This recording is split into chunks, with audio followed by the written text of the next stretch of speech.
All right, welcome. Today, we're going to dig into what really makes human history tick: conflict. We're going to try and decode the hidden patterns behind the thousands, literally thousands, of revolutions and rebellions that have shaped our world. And we're going to do it by looking at a single, kind of surprising source. So let's start with a really big idea. History isn't just a boring collection of dates and names. I want you to think of it like this. At its core, history is just a list of arguments. And I mean fierce, often incredibly violent disagreements over how society should be run.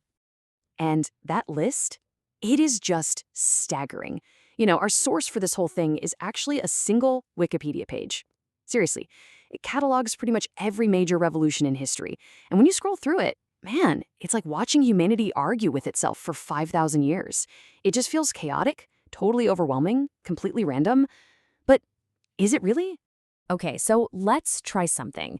Let's treat this list not just as history, but as a massive data set, like a scientist would. What can it actually tell us about why we fight? Are there fundamental patterns hiding in all that chaos? Okay, first things first, let's make sure we're on the same page. What even is a rebellion? Well, put simply, it's an act of resistance against whoever's in charge. It's that exact moment a complaint, a grievance, boils over into open, outright defiance. And that's the real question, isn't it? I mean, people have complained about their rulers forever. That's nothing new.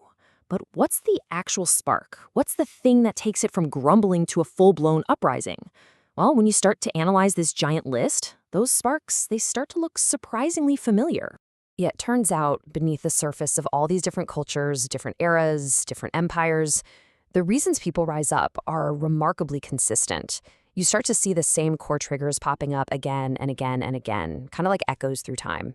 So when you sift through all those thousands of years of conflict, the chaos starts to fade, and a really clear pattern emerges. It almost always boils down to one of five things. We're talking taxes and money. We're talking freedom from oppression, struggles for pure power, your class and place in the social order, and of course, religious freedom. These are the big ones, the fundamental arguments our civilizations have been built on and torn apart by for literally millennia. Let's just take one of the most common ones, taxes. Seriously, nobody likes paying taxes. And it doesn't matter if you're talking about French peasants back in the 1500s protesting a tax on salt, or American farmers a couple hundred years later fighting a tax on whiskey. The core complaint is exactly the same. Hey, you're taking too much of what's ours. And then you've got the fight for freedom, which is a huge one, but it echoes in a couple of different ways. Right? On one hand, you have entire nations, like the American colonists, fighting for political freedom, the right to rule themselves. But then, on the other hand, you have the deeply, deeply personal fight for individual liberty. I mean, think about the slave rebellions led by Spartacus or Nat Turner. The scale is totally different, but that fundamental human drive for freedom, it's exactly the same. But here's the thing. Choosing to rebel, that is one of the most dangerous decisions a person can ever make. Defiance always has a cost. And more often than not, it's paid in blood. Just look at this number, 6,000. That's the cost of failure. After the Roman legions finally crushed Spartacus's slave army, they took 6,000 of the captured rebels and crucified them all along the main road to Rome. It was a brutal, horrifying, and very public message. This is what happens when you defy us. We always remember the successful revolutions because, well, they changed the world.